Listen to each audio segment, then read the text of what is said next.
5 de abril de 2013. São Paulo perde na Bolívia e se complica na Libertadores.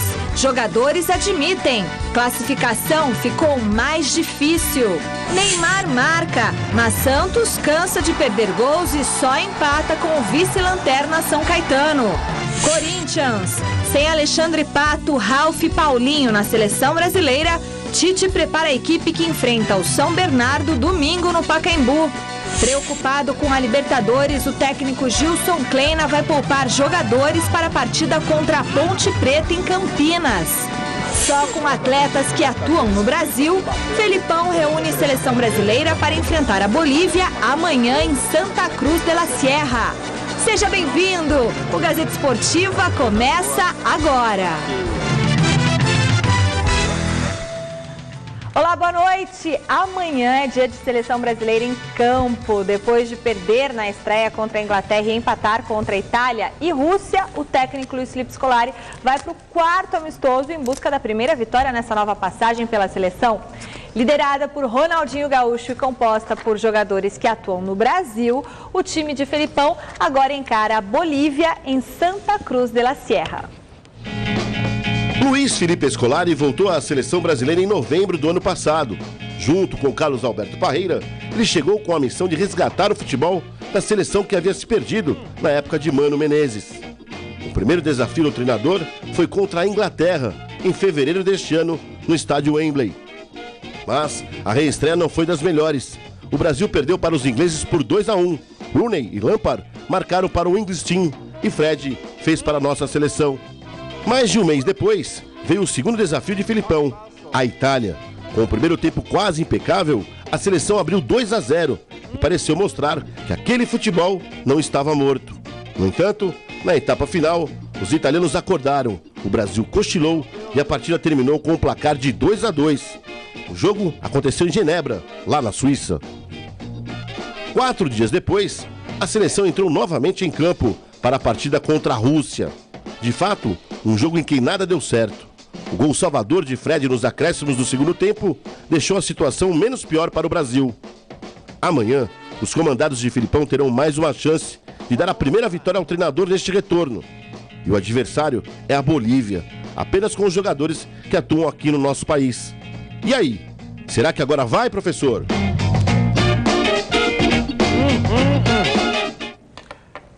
Grande noite para você que acompanha o Gazeta Esportiva. A boa notícia é que o jogo não é na altitude de La Paz.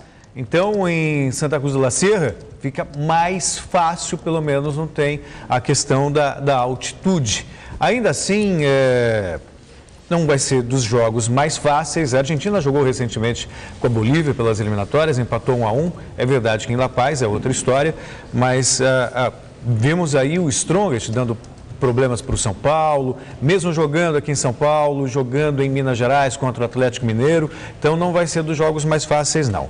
De qualquer forma, dos jogos que o Felipão fez até aqui, contra a Itália, contra a Rússia, contra a Inglaterra, é o jogo que sugere uma possibilidade maior de vitória, dá um pouco mais de tranquilidade ao trabalho.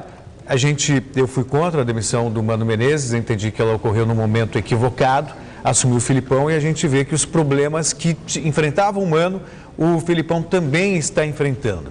Agora, uma vitória, mesmo sendo contra a Bolívia, acaba ajudando a dar um pouco mais de melhorar o astral da seleção. Flávio, boa noite. Boa noite, Celso, Michele, amigos do Gazeta Esportiva. Ganhar é sempre bom, mas ninguém pode se iludir com um jogo político desse, um jogo ridículo, usando mais uma vez a seleção brasileira para interesses pequenos, no caso aí da CBF. Sempre esses interesses menores são da CBF, mas nesse caso é até uma vergonha, politicagem barata. Era muito simples ajudar a família do menino, que foi assassinado por aqueles imbecis da torcida do Corinthians, e entregar o dinheiro, dar o dinheiro para a família. Aliás, parece que o presidente da Federação Boliviana diz que não concorda em entregar o dinheiro para a família do rapaz, não. Eles vão, inclusive, segurar o dinheiro, vão dar só um percentual, ficaram de mandar ingresso para a família, não mandaram. Ou seja, toda aquela história... Só conversa fiada, só blá, blá, blá. Ou seja, o jogo não tem nenhuma razão de ser de verdade. E os clubes, enquanto isso, continuam sendo prejudicados. Mas é claro, dos adversários que o Brasil enfrentou, a Bolívia não está no nível deles. O Brasil tende a fazer alguma coisa melhor. E responda a enquete do site gazetesportiva.net, que é justamente sobre o amistoso deste sábado entre Bolívia e Brasil. Felipão vai conseguir a primeira vitória no retorno à seleção brasileira? Sim ou não? Entre, participe e resultado sai no final do programa de hoje. Celso e Flávio. Sim. Felipão vai conseguir, Flávio? Também acho que sim. Também contra a Bolívia, né? O Santos tropeçou no Pacaembu, Neymar marcou, mas o Peixe cansou de perder gols e, além de empatar com o vice-lanterna São Caetano, deixou escapar a chance de encostar no São Paulo, líder do Paulistão. Acompanhe os melhores momentos com a narração dele, o locutor do Povão, Fernando Solera. Um toquezinho escuro tá aqui na esquerda, ficou para o empurrão de Alain, sobrou, olha o tiro! Cícero faz a primeira tentativa, Jael, ele vai de pé direito, atenção, Jael, a vaia da torcida, tentando desequilibrar, partiu Jael, levantou e é gol!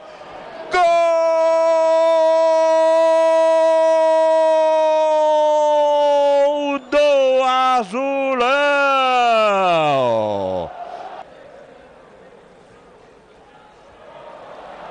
Desce Léo, joga para a área, subiu Neymar, ela foi fora. Éder pegou, ficou pro Pirão, surgiu o Fabinho, olha o perigo, Fabinho, fora. Agora Neymar, ajusta o pezinho direito para a cobrança, chegou, bateu, fez só uma levantada e a bola vai com defesa do goleiro na cabeçada de Neto. Empurra essa bola para Montijo, vai levando, tocou no meio, olha a chance do Alain, chutou, bateu no goleiro, a zaga tira e o São Caetano escapa do perigo. Atenção, Neymar, claro que Neymar, né? Lá vai ele, o árbitro esticou, tá falando com o pessoal da barreira, atenção, 1, 2, 3, gol!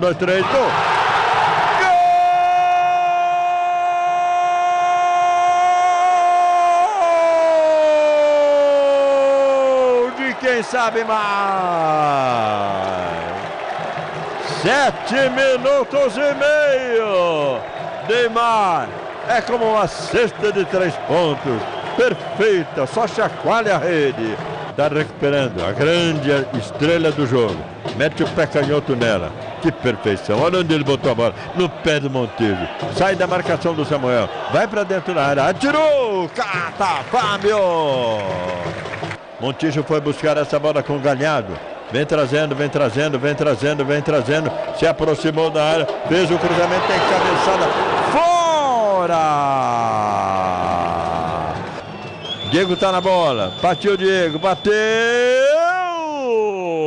Que bem. Quase, né? Acabou o jogo com 49 minutos cravados no segundo tempo. Final. 1 para o Santos, 1 para o São Caetano. Pontinho brilhante do Azulão.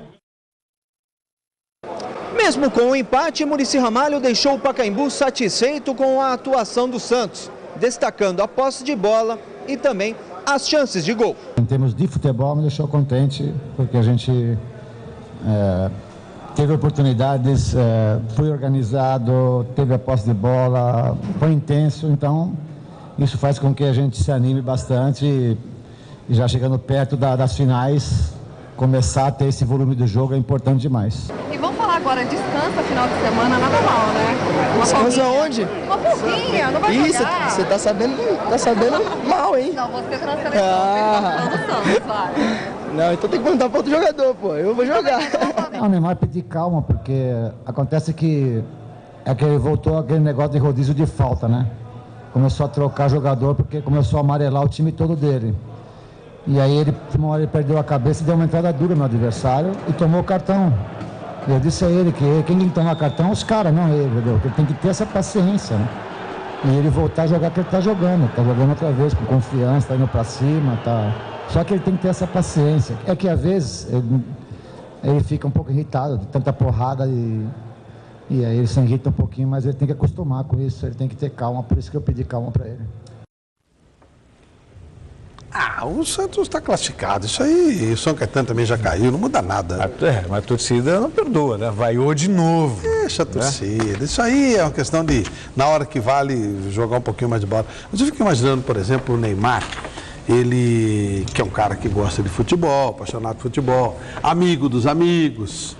Então ele viu, por exemplo, o Lucas na terça-feira, jogando pela Liga dos Campeões da Europa. Lá no estádio Parque dos Príncipes, pela Champions League, aquele espetáculo fantástico, do lado dele, aquelas feras todas, Messi, tirando foto, o mundo repercutindo aquilo. As atividades do Neymar essa semana, ele jogou domingo em Bauru contra o Oeste de Itápolis. Olha que beleza. Ontem contra o São Caetano no Pacaembu às 7h30 e agora joga amanhã em Santa Cruz de la Sierra. O cara fica louco. Tanto que ele estava bravo aí dizendo que o Deco não falou que não gostava dele, mas o Deco falou sim. Depois ligou para ele dizendo que não falou, mas falou sim. Eu ouvi a entrevista, o Deco disse, não gosto da pessoa do Neymar. Não sei porque que ele disse isso, não sei em que contexto. E aí perguntaram para o Neymar, ele falou, mentira, o Deco me ligou desmentindo, mas o Deco disse sim que não gosta dele. Tem todo o direito, não sei o que aconteceu. O que não pode é depois dizer que não falou. Ele falou, porque falou, se tem razão ou não tem, isso não importa. Mas que falou, falou. O Neymar, eu sempre defendi. Fofoca, né? Não, é que o Neymar, ele deu dura, que o pessoal inventou a notícia. Mas não inventou. Ninguém inventou a notícia, tá? É só entrar na internet. Isso expõe o jornalista, né? Não é uma questão de fofoca. Se o atleta dá uma declaração, o jornalista revela e aí depois ele desmente. Não, e não foi nenhuma pergunta nesse sentido. Ele falou de graça. Sabe, tipo assim, você que jogou na Europa, você gosta do... O que você acha do Neymar ir para a Europa? Falou, antes de mais nada, eu quero dizer que eu não gosto do Neymar como pessoa. Eu estava vendo aqui os jogos do Santos, Atlético Sorocaba, o Oeste de Itápolis, enfim, são... O Lucas vai jogar no Nou Camp agora.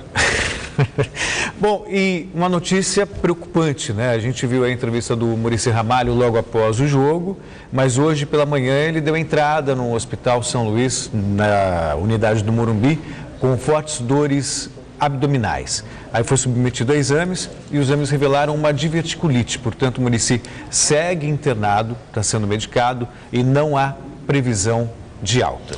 Um abraço ao Muricy, boa recuperação. Tomara que não precise fazer cirurgia, que é uma cirurgia chata, né? Nenhuma cirurgia é boa, mas essa é meio complicadinha. Tomara que dê tudo certo para o nosso grande Muricy. A Ponte Preta fez bonito na estreia da Copa do Brasil. Mesmo com uma equipe cheia de reservas, a Macaca fez 3-0 no Itabaiana, lá no Sergipe, e eliminou o jogo de volta. Veja os gols. Do Sergipe, Alemão cobrando pênalti logo aos 2 minutos, abriu o placar. 0 Itabaiana, 1 Ponte Preta. O segundo gol da equipe campineira foi marcado por Alemão também, aos 32 minutos. Ponte 2-0. Teve muita competência o Alemão para marcar no rebote do goleiro sergipano. Acompanhe.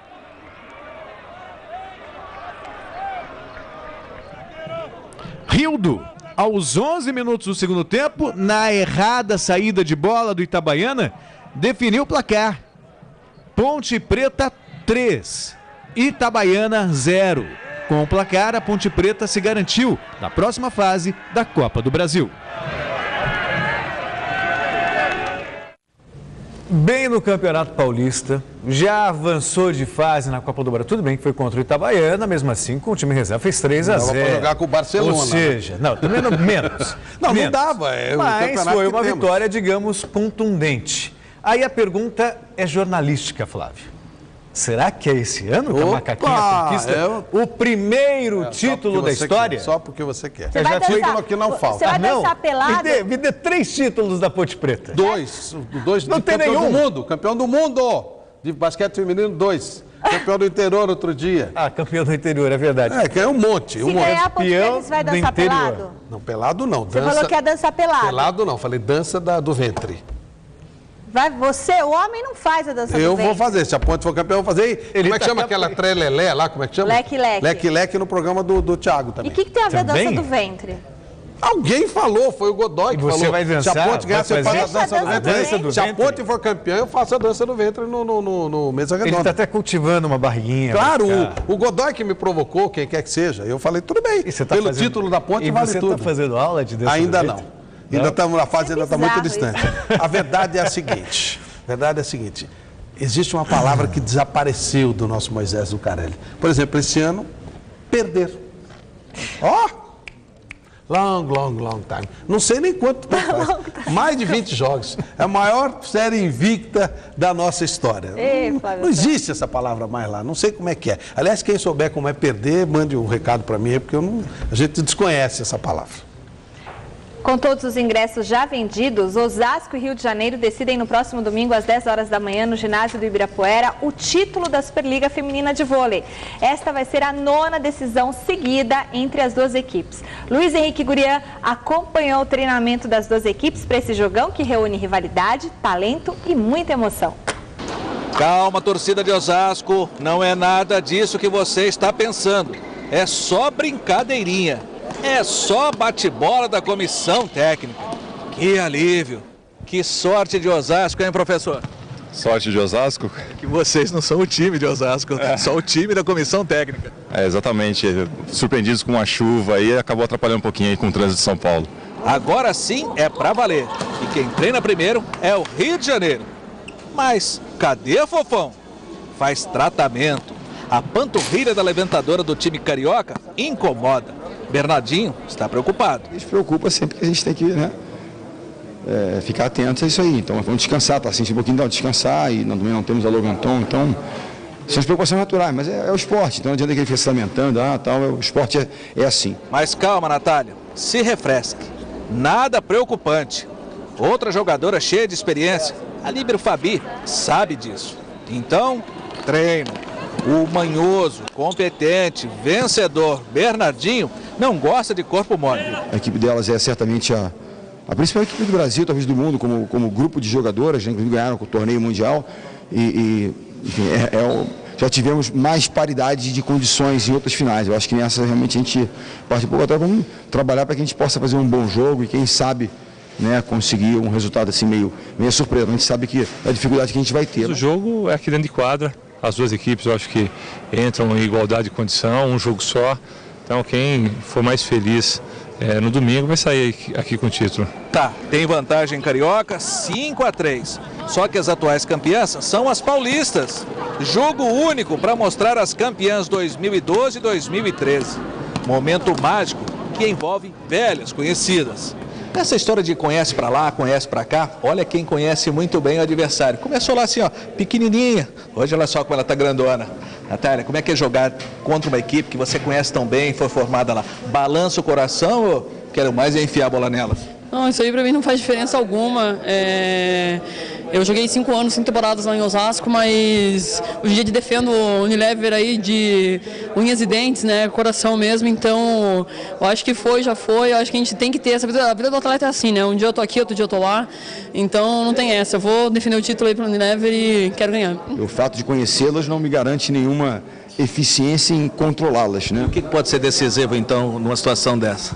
De contra uma equipe como eu acho que a gente tem que conseguir jogar, trocar bola com elas, errar pouco, né, para que a gente não seja atropelado. Muitos jogos, muito respeito, jogar para o adversário a responsabilidade, mas dentro de quadra, esse espírito que você vê fora de quadra pode ser que altere. Essa conversa do Luiz Omar com a Fabizinha vai ser bem diferente quando a bola subir.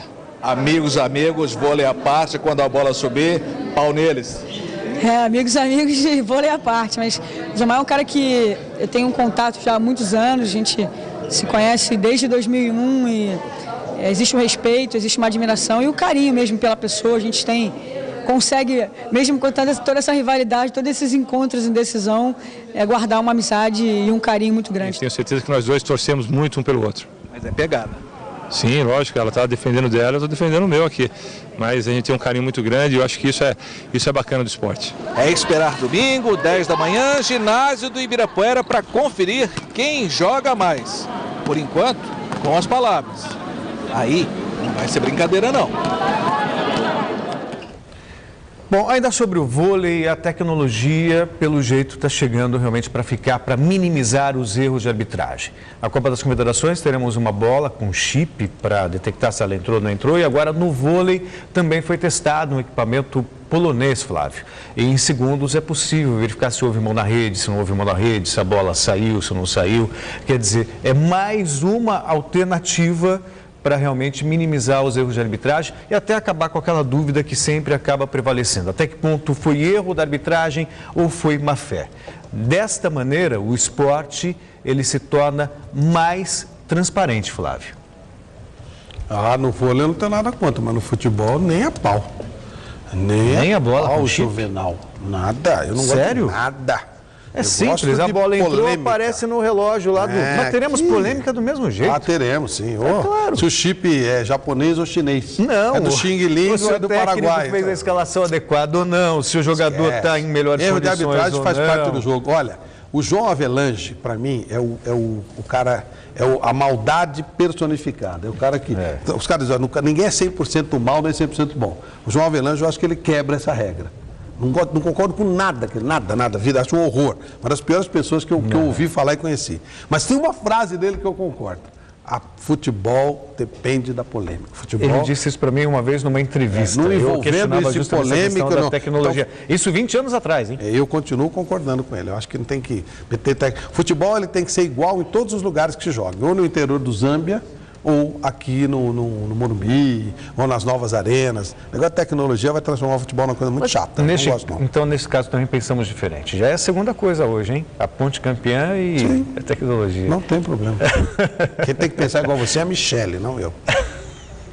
Você falou como? 20 anos atrás, você falou? 20 anos atrás. Você não falou há 20 anos? Obviamente não, porque... Ele, olha, sabe português perfeitamente, porque não é há 20 anos atrás. Porque 20 anos atrás, né? Falou certinho, Celso. Está de parabéns. Os dois são. Precisava fazer isso. Os dois conhecem muito. Conhecemos muito. Um jornalista que se preze e fala direito. Muito bem. Libertadores, o Nacional do Uruguai goleou o Toluca e garantiu a vaga para a próxima fase da competição. O Olímpia do Paraguai também se deu bem. Ganhou da Universidade de Chile em Santiago e está classificado. Na Argentina, do Celso e do Papa, o News Old Boys venceu o Deportivo Lara da Venezuela e assumiu a vice-liderança do grupo 7. Confira os gols. Pelo Grupo 1, o Nacional do Uruguai abriu o placar contra o Toluca do México. Na falha do zagueiro Quibueno, aproveitou e fez 1-0. Depois da cobrança de tiro livre indireto, os uruguaios chegaram ao segundo gol com Damonte. Na etapa final, Alonso ampliou a vantagem, batendo pênalti, 3-0. E para fechar, Recoba fez um ótimo corta-luz para Bueno fazer o quarto. Com o resultado, o Nacional se classificou de forma antecipada às oitavas. No grupo 7, o News Old Boys saiu na frente do Deportivo Lara, da Venezuela, com Pérez batendo na entrada da área. No final do primeiro tempo, Escoco recebeu o passe e, quase caindo, conseguiu um belo toque para fazer o segundo dos argentinos. Na etapa final, os venezuelanos descontaram com Pérez Greco, depois do cruzamento da direita. Mas o melhor ficou para o final. Escoco passou por 3 jogadores e tocou no canto para fazer um golaço. E ficou nisso, 3-1 News. Pelo mesmo grupo, em Santiago, o Olímpia venceu a Universidade do Chile por 1-0 e se garantiu a próxima fase. O gol da partida foi marcado por Ortiz no início do segundo tempo. Bora. O São Paulo definitivamente se complicou na Libertadores. O The Strongest saiu na frente, Rogério Ceni empatou numa cobrança de pênalti, mas falhou feio, hein, no segundo gol. E o tricolor deixou o campo com mais uma derrota fora de casa. Agora o time do técnico Ney Franco vai precisar vencer o Atlético Mineiro e torcer por uma combinação de resultados para seguir na competição. Veja os gols. Na altitude de La Paz, o São Paulo visitou o Strongest e saiu na frente com esse belo chute de Solis, 1-0. Cobrando o pênalti, Rogério Ceni deixou tudo igual ainda no primeiro tempo. Mas aos 21 da etapa final, Cristaldo arriscou de muito longe e o goleiro tricolor não conseguiu fazer a defesa. Final 2-1 do Strongest. Agora o São Paulo não depende mais das próprias forças para avançar à próxima fase.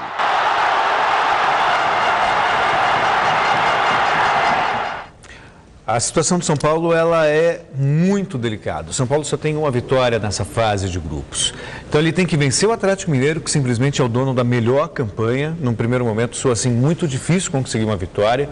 E aí tem que torcer para que o Arsenal vença o Strongest em Buenos Aires, não por goleada, porque tem um número de pontos, depois o saldo de gols, número de gols marcados. E aí nessa confusão toda, Flávio, o São Paulo poderia até se classificar com um empate entre Arsenal e Strongest, desde que consiga uma vitória por muitos gols contra o Atlético Mineiro, o que num primeiro momento parece inviável. Um empate contra o Atlético, acabou, já era, não dá para o São Paulo. Olha, eu tenho analisado São Paulo de uma maneira um pouco diferente. O São Paulo tem melhorado? Tem melhorado. O São Paulo jogou mal ontem? Não. Como não jogou mal contra o Corinthians. São Paulo criou várias oportunidades, o Oswaldo cansou de perder gols, o Aloysio perdeu gols. Os gols que o São Paulo tomou, eu não reputo frangos, mas são gols anormais, se tratando de Rogério Ceni. Então, o que está acontecendo com o São Paulo? O time está mostrando o jogo, ele tá crescendo taticamente, mas a individualidade está pecando, como aconteceu também domingo contra o Corinthians. Como é que foi o segundo gol do Corinthians, quando o São Paulo estava atacando mais? Então, eu entendo o seguinte, o São Paulo cansou de não deixar treinadores trabalharem. E agora ele tem a oportunidade com o Ney Franco de dar continuidade a um trabalho que está bem feito. O Ney não teve tempo de treinar, disputou aquela Sul-Americana e depois já estava na pré-Libertadores, né? Perdeu o Lucas e enfiaram o Ganso, que tinha que colocar no time de qualquer jeito, porque a diretoria de São Paulo continua achando que o Ganso é aquele do Santos, de 2, 3 anos atrás. Então, olha só os pepinos. Ele perdeu o melhor jogador, teve que arrumar um lugar para o outro, não teve tempo para treinar, para se preparar. Agora, o São Paulo está evoluindo, tem que dar tempo ao tempo. Ser simplista e demitir o treinador será uma grande bobagem. Hoje, na chegada, o Juvenal Juventus disse que não vai demitir o Ney. Espero que ele efetivamente cumpra a palavra, que seria uma bobagem. Não se classificar seria realmente decepcionante pela chave que o São Paulo está. Arsenal de Sarandi e da Strongest, convenhamos, não tem nada demais. Só que a pisada foi com o Arsenal de Sarandi, nos 2 jogos. E aí acontece, são coisas que acontecem. Aí vai fazer o quê? Dar um bico em tudo, voltar de novo a estaca zero? Ou ser inteligente e seguir um trabalho que no meu conceito está sendo bem feito? É uma questão de se estudar. Eu nunca imaginei que o São Paulo fosse pleiteante ao título. Não imaginei que saísse na primeira fase. Mas acho que o São Paulo não tem time nem estrutura tática ainda para pleitear o título. Então, que se dê sequência ao trabalho, que se pense lá na frente, caso o time seja efetivamente eliminado. Mais uma vez serve até como referência o rival Corinthians. Depois de uma vexatória eliminação para o Tolima. Bem pior que isso. O Tite foi mantido, foi campeão na edição seguinte, campeão do mundo. O mesmo pode acontecer com o Ney Franco também, concordo. Como é que você vai culpar um técnico quando a derrota é fruto de um erro individual? Ou de alguns erros individuais. E para piorar a situação do São Paulo, falando em individualidade, o Ganso ainda não é aquele Ganso com o qual nos acostumamos no Santos. Em contrapartida, o Jadson, que para mim né? Ele é o Ganso que nós nos acostumamos no Santos. Ele não é o Ganso de que 2010. Começou aqueles 6 meses, mas depois é o Ganso do Santos. E aí o Jadson, esse sim, o que eu julgo o melhor jogador de São Paulo, ao lado do Oswaldo, está fora, está suspenso. Do Oswaldo? Eu acho que hoje os 2 melhores jogadores de São Paulo são Jadson e Oswaldo. Sinceramente, eu acho. O Jadson em primeiro lugar. Jadson, sim, Oswaldo. Melhor que o Rogério Ceni, Celso? O Jadson é o melhor jogador de São Paulo hoje, indiscutivelmente. E o Luiz Fabiano, que por causa daquela bobagem, não vem aqui em pauta se foi justa ou não injusta a punição imposta pela Conmebol. Mas que ele não pode reclamar da arbitragem como costumeiramente reclama, isso não pode. Ele não aprendeu a lição, porque no final de semana, contra o Corinthians, foi lá de novo brigar com o árbitro após o jogo. Portanto, São Paulo não terá contra o Atlético, o melhor time da Libertadores, Jadson e Luiz Fabiano. Convenhamos, são 2 desfalques importantes. E todo mundo perguntando aqui no Twitter, Rogério Ceni falhou nos 2 gols? Para mim falhou no segundo. E no Flávio? O segundo falha, o primeiro também. Eu acho que eu sempre considero nível Rogério Ceni. Não foi peru, frango, não. Claro. Mas foram falhas para que não é nível Rogério Ceni. O segundo não foi um frango? Não, ele chegou na bola, deveria ter chegado com mais firmeza, mas é uma bola diferente no ar defeito. Mas não é nível Rogério Ceni. Pro Rogério Ceni foi falha. Tanto o primeiro como considerando todos os efeitos da altitude, mas era é uma Rogério bola Ceni, defensável. É aí que tá. Você vai lá, um goleiro normal, talvez o julgamento fosse diferente. Pro nível do Rogério Ceni foram falhas. Mas ele não admite a falha. Que fique bem claro, Ceni não admite falha, mas assume responsabilidade porque ele é o capitão da equipe. Mas ele não admitiu a falha. E na tarde desta sexta-feira, alguns dos convocados da seleção brasileira deixaram a capital paulista para se integrar ao grupo do técnico Felipão, que amanhã encara a Bolívia às 4h30 da tarde em Santa Cruz de la Sierra. O repórter Osmar Garrafa esteve no aeroporto de Congonhas e acompanhou o embarque dos jogadores. Confira. Muitos acham que o amistoso de amanhã contra a Bolívia em Santa Cruz de la Sierra vale muito pouco. Esse não é o caso de 2 jogadores do Corinthians, o jovem goleiro Matheus e o volante Ralf. Eu estou levando isso realmente como um aprendizado. Acho que poucas pessoas têm essa oportunidade com 19 anos de já conviver entre os melhores e eu quero levar isso como uma coisa que eu vou usar para a minha carreira inteira. Estou feliz por O Corinthians está me proporcionando essa oportunidade, o próprio Felipão me dando essa oportunidade de estar representando a seleção e espero fazer um bom jogo e um bom trabalho. A partida de amanhã vai marcar o reencontro da torcida boliviana com os jogadores do Corinthians após a morte do torcedor do San José de Oruro, o jovem Kevin Espada. Pelo lado chato, né? Pelo lado de estar retornando até nesse amistoso. Infelizmente não estava nos nossos planos, ainda mais para o Corinthians, na reta final de Libertadores, como de Paulista também. Mas a gente é um profissional, agradeço a Deus também por estar sendo lembrado, sendo chamado novamente. Mas a gente não esperava estar retornando para lá, para a capital boliviana, né, dessa forma. A seleção brasileira desembarca logo mais à noite em Santa Cruz de la Sierra. E o técnico Luiz Felipe Scolari não vai comandar nenhum treinamento para a partida de amanhã. Mas o que se sabe é que o ataque da seleção será formado por Pato, que está de volta, e o atacante Neymar dos Santos, que embarcou há pouco aqui no aeroporto de Congonhas. O Pato é um grande jogador, é uma honra muito grande estar voltando, tendo essa oportunidade de jogar com ele novamente. Tá cansado? Um pouquinho. Recadinhos agora, domingo que vem teremos a presença do ministro dos Esportes, Aldo Ribeiro, nos estúdios do Mesa Redonda para falar sobre Copa das Confederações, Copa do Mundo, a atual situação dos estádios. Você pode mandar a partir de hoje, de ontem, de anteontem, desde segunda-feira você já pode mandar sua pergunta para o ministro no e-mail mesaredonda@tvgazeta.com.br e você vai estar concorrendo a um super prêmio bacana. Lembrando que o presidente do Palmeiras, Paulo Nobre, também estará conosco no Mesa Redonda, tá bom? Twitter do programa Gazeta Esportiva, @GazeEsportiva, canal no YouTube, Celso? O canal no YouTube é youtube.com/A Gazeta Esportiva. TV. Então, prestar atenção, Celso. Para esse endereço que manda as frutas para você, Michele? Não tem fruta nenhuma, Celso. Cupuaçu e siriguela que você está pedindo no Twitter? Eu não tô com vontade de frutas. Quem tem vontade de frutinha é você. E de chocolate? Chocolate é outra história. Olha, aliás, falando em frutas, falando em chocolate, tem coisa melhor do que comer bem? Mastigar com facilidade os alimentos e dar um belo sorriso? Tem coisa melhor? Não tem, né? Aliás, vó, aquela pera que você me deu hoje não estava boa, mas a maçã estava uma delícia. E você, em casa, para levar uma vida saudável, sem abrir mão de todos esses prazeres, nós contamos com a Eximplante. A Eximplante pode te ajudar com todos os tipos de tratamentos odontológicos que te devolverão esses prazeres. Os profissionais da Eximplante são especializados em suas áreas e eles estão esperando por você. Então, se você precisa de um implante ou de uma prótese ou qualquer outro tipo de tratamento, você será tratado por uma equipe de especialistas que te acompanharão do início ao final em clínicas modernas, clínicas de fácil acesso e com estacionamento na porta, que é uma mão na roda, né? Então, não espere mais para ter o seu lindo sorriso e a sua mastigação de volta. Você vai poder ir para a churrascaria, vai poder comer chocolate, tudo. Ligue agora para a Eximplante, dê adeus à dentadura, marque a sua avaliação. O Renato, o Dr. Rodrigo, o Dr. Lucarelli e o Dr. Negrão, que o Flávio Prado gosta muito, estão esperando por você. Ligue 2174-4200, repetindo 2174-4200, Easy Implante. A digestão e a saúde começam pela boca. Intervalo no Gazeta Esportiva, daqui a pouco você vai saber como o Coringão está se preparando para o jogo contra o São Bernardo no Pacaembu.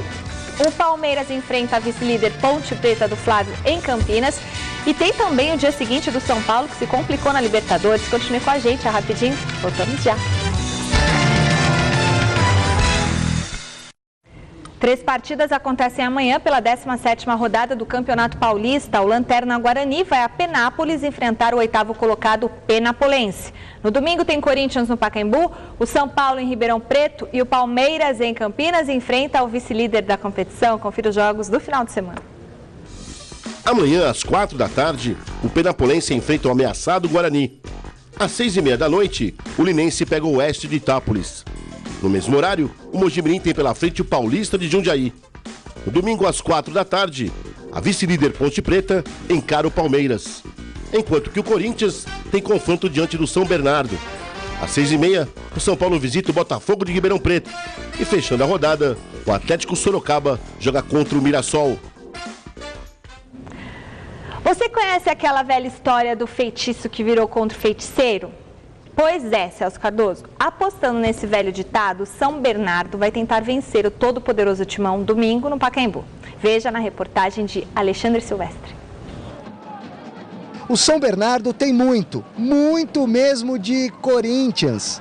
Representa a cidade do trabalhador, berço do sindicalismo.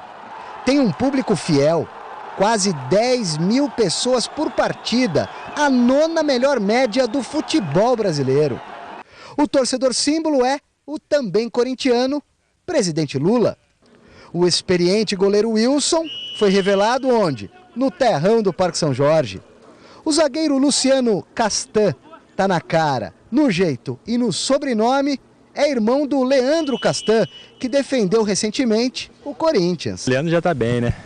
Tá bem, já ganhou grandes conquistas, né? Eu tô buscando meu lugar ao sol ainda, né? Tô aqui no São Bernardo, procurando fazer um trabalho e vamos ver, né? Se tentar seguir os caminhos dele aí já vai ser bom demais. O artilheiro do Tigre do ABC, com 7 gols no Paulistão, nasceu no Corinthians. Se fizer gol no seu Corinthians, comemora domingo? Vamos ver, né? Vamos esperar chegar o jogo primeiro, jogo aí muito difícil, né? Contra um clube que me revelou, mas o mais importante é o São Bernardo ir lá e fazer um bom papel. O supervisor técnico marcou época no Timão. Lateral direito titular por 5 anos no Corinthians. Qual a principal recordação? O título de 88, que a gente venceu o Guarani, né? Tive lá de fazer um gol no primeiro jogo da final, que o Neto fez um gol de bicicleta, perdendo de 1-0 e aos 6 minutos do segundo tempo eu fiz o gol de empate, que nos deu a possibilidade de jogar em Campinas para ganhar, empate no jogo em Campinas e ganhar a prorrogação, que foi o caso que aconteceu com o gol do Viola. Sem falar que deve ter um montão de outros corintianos vestindo a camisa do São Bernardo na miúda, na encolha. Eu acho difícil saber isso, viu? Tem muito. Eu acho que não, eu acho que eles vão morrer negando. Corintiano tem em todo lugar, não tem jeito. E é justamente contra o Corinthians, domingo no Pacaembu, que esse São Bernardo pode conseguir a permanência na elite do futebol paulista com 2 rodadas de antecedência. Para isso tem que ganhar o jogo e torcer por uma combinação de resultados. Para nós é um jogo que pode nos dar a permanência na primeira divisão, independente de preferência de infância, né, de torcer pelo clube da infância. Eu acho que todos os atletas que estão aqui querem representar bem o São Bernardo. A gente sabe que é complicado, é difícil jogar no Pacaembu contra o Corinthians, mas a gente vai lá para fazer um bom papel e eu tenho certeza que os jogadores que entrarem para representar o São Bernardo vão fazer bonito. Apesar desse corintianismo todo, depois de amanhã, amigos, irmãos, negócios à parte.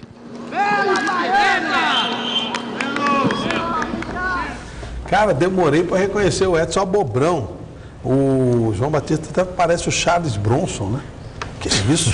Verdade, cara. O Edson Abobrão, ele perdeu uma Copa do Mundo, ele chegou a estrear na Copa do Mundo, teve uma distensão no primeiro jogo, em 86, e aí o Josimar apareceu e ficou com o lugar. Mas tá parecido com o Charles Bronson mesmo. Edson Abobrão jogou bola pra caramba. Grande jogador. Eu não vou nem dizer onde foi revelado, que não precisa, né? Na gloriosa Nega Véia. Sempre que a Ponte Preta revelava grandes jogadores. Um baita jogador de seleção. Boa sorte pro Edson nessa nova missão que ele tem no futebol. Foi revelado pela Nega Véia, pela Ponte Preta, mas brilhou com a camisa do Corinthians. Depois. Foi para a seleção pela Ponte Preta. Missão cumprida com a classificação garantida depois da vitória diante do Milionários por 1-0 na Libertadores. Os jogadores do Corinthians voltaram aos treinos esta tarde no CT Joaquim Grava. Alexandre Silvestre esteve lá e tem as últimas do Timão. Se quisesse, o Tite conseguiria colocar em campo força máxima para o jogo do Corinthians desse final de semana, domingo às 4 da tarde no Pacaembu, pelo Campeonato Paulista contra o São Bernardo. São muitos os problemas do Timão. Por exemplo, o goleiro Cássio voltou da Colômbia com um machucado no punho esquerdo. Correu apenas na reapresentação do Timão aqui no CT do Parque Ecológico na tarde dessa sexta-feira.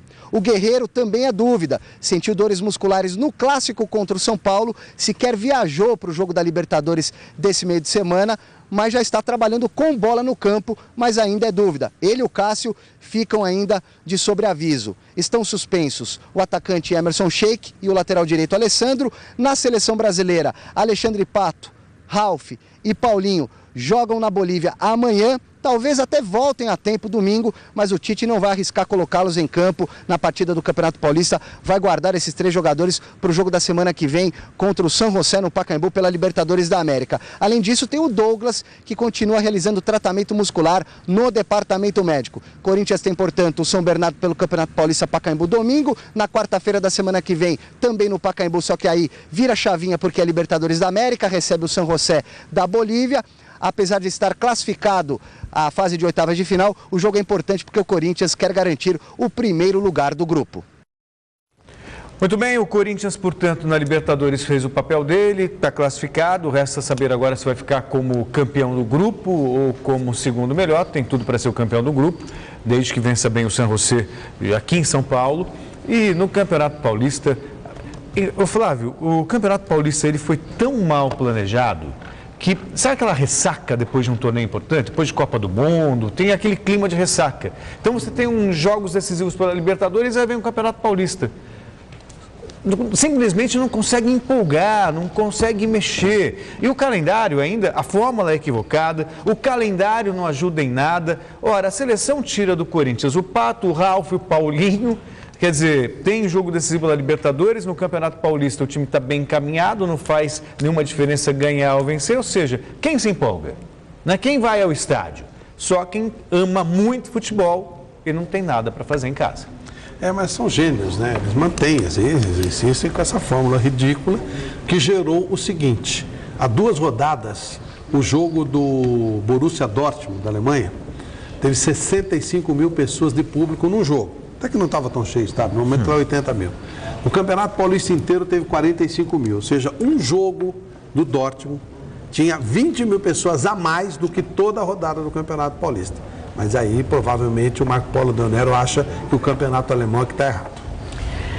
Voltamos a falar do São Paulo. Os jogadores retornaram da Bolívia, mas nem se reapresentaram esta tarde no CCT da Barra Funda. Domingo, o Tricolor enfrenta o Botafogo em Ribeirão Preto, mas o assunto desta sexta-feira continua sendo a derrota em La Paz e a provável eliminação na Libertadores. As informações do Tricolor com Felipe Sboril. Olha, Michele, pessoal acompanhando em casa o Gazeta Esportiva na tarde desta sexta-feira. A equipe do São Paulo se reapresentou depois da derrota por 2-1 para o The Strongest da Bolívia pela Copa Libertadores da América. Todos os jogadores já chegaram a São Paulo na madrugada desta sexta-feira, inclusive no aeroporto de Cumbica. O presidente Juvenal Juvencio afirmou que ficou bastante chateado com o resultado. São Paulo que fica numa situação incômoda na Copa Libertadores da América. Tem um Atlético Mineiro pela frente, que tem 100% de aproveitamento nesta primeira fase da Copa Libertadores da América e ainda tem que vencer o Atlético em casa, torcer para o Arsenal de Sarandi vencer o The Strongest ou ainda um empate entre as duas equipes para o São Paulo seguir a próxima fase do torneio internacional. Na tarde desta sexta-feira, apenas os reservas entraram em campo aqui no CCT da Barra Funda. Os titulares só se apresentam na manhã deste sábado para o jogo de domingo contra o Botafogo pelo Campeonato Paulista. O técnico Ney Franco deve poupar alguns jogadores. Luiz Fabiano não treinou na tarde desta sexta-feira, ele sente dores na panturrilha esquerda, foi realizar um exame e neste sábado será avaliado para saber se tem ou não condições de jogo. Rogério Ceni também deve ser poupado dessa partida. Ele ainda sente dores no pé direito. O São Paulo, que para a partida da Libertadores, não terá 2 jogadores importantíssimos. Jadson recebeu o 3º cartão amarelo e fica de fora. E Luiz Fabiano permanece suspenso. Do CCT da Barra Funda, Felipe Sboril para o Gazeta Esportiva. São Paulo tem que pensar no dia 17 de abril, porque no Campeonato Paulista ele já está classificado há muito tempo. Provavelmente será o primeiro e não muda nada. O jogador está meia força, não tem que ir para Ribeirão Preto. Está tudo certo. Se perder também não muda nada, se ganhar também não muda nada. Então o São Paulo tem mais é que se assentar e preparar para enfrentar um tremendo de um time como é o Atlético Mineiro dia 17, para ainda ter alguma esperança de seguir na Libertadores. Embora eu já diga, você perder uma classificação para a Libertadores na primeira fase nunca é agradável. Mas dentro da circunstância do São Paulo, das alterações que foram feitas, é compreensível. Embora seja frustrante, reconheço que é frustrante, porque é Arsenal de Sarandi, Strong e tal.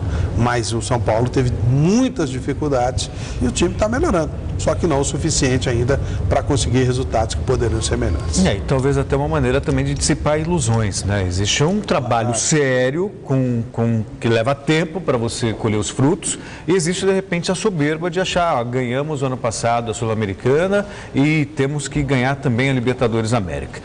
Você tocou num ponto, Flávio, mostrou muita sensibilidade nisso, na questão tática do São Paulo. E isso poucas pessoas falam. O São Paulo perdeu o Lucas, simplesmente, que era o melhor jogador. Individualmente, ele fez a diferença no ano passado, tanto no Campeonato Brasileiro como também na Copa Sul-Americana. Neste ano, e ele tinha um esquema definido com 2 jogadores em velocidade, com o Luiz Fabiano ali centralizado. Quando ele perdeu o Lucas, ele não conseguiu mais repetir o mesmo esquema.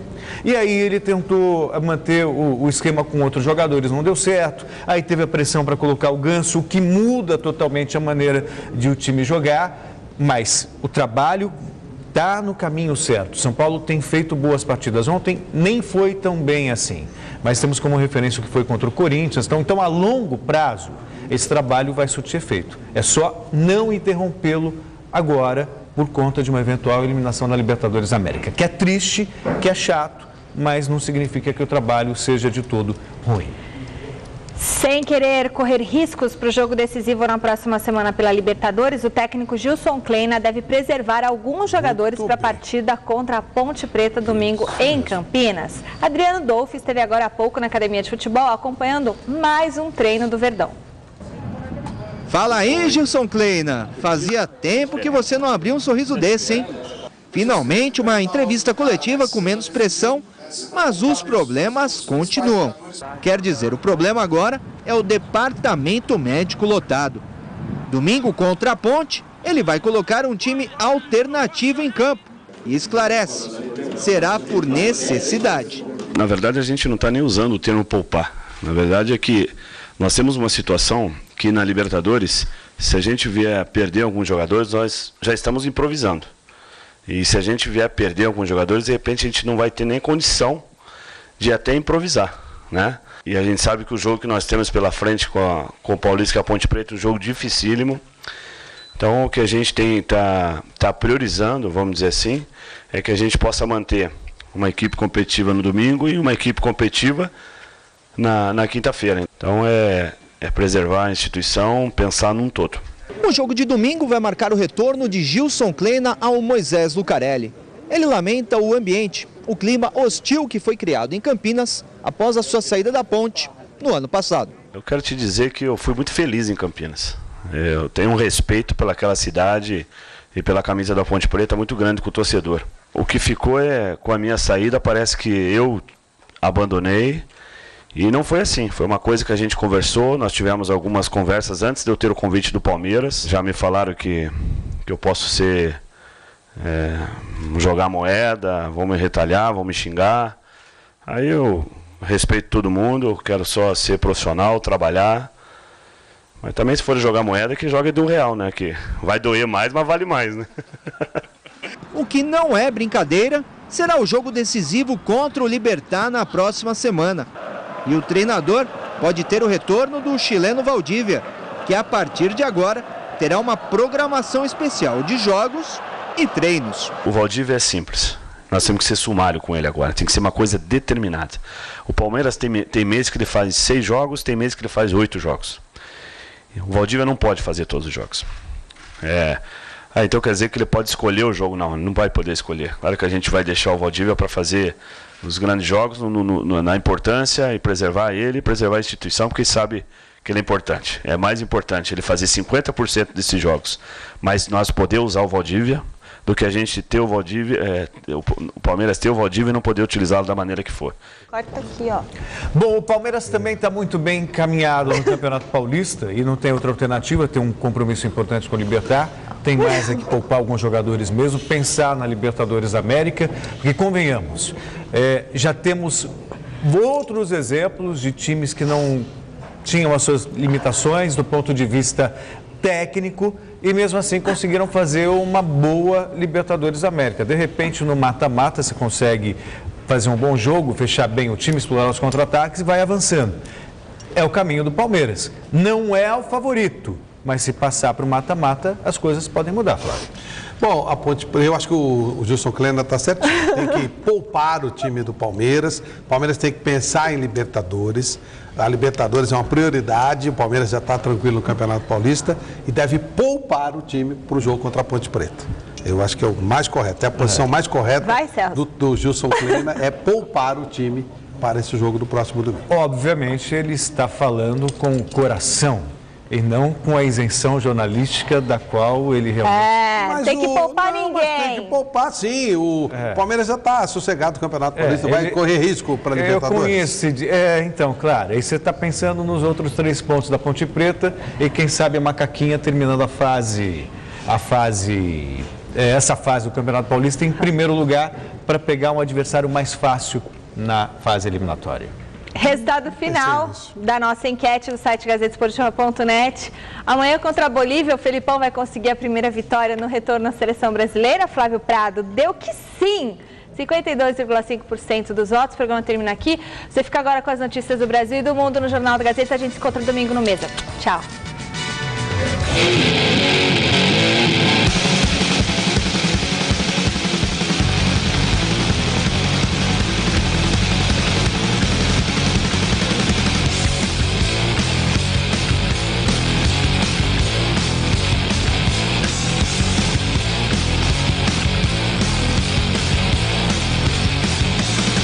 O ministro do Esporte, Aldo Rebelo, marca presença no debate do Mesa Redonda deste domingo, 9h30 da noite.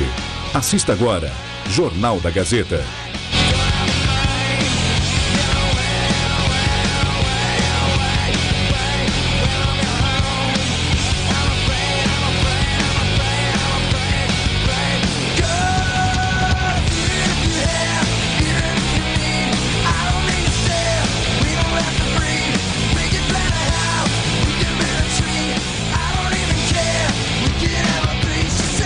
Gazeta Esportiva. Oferecimento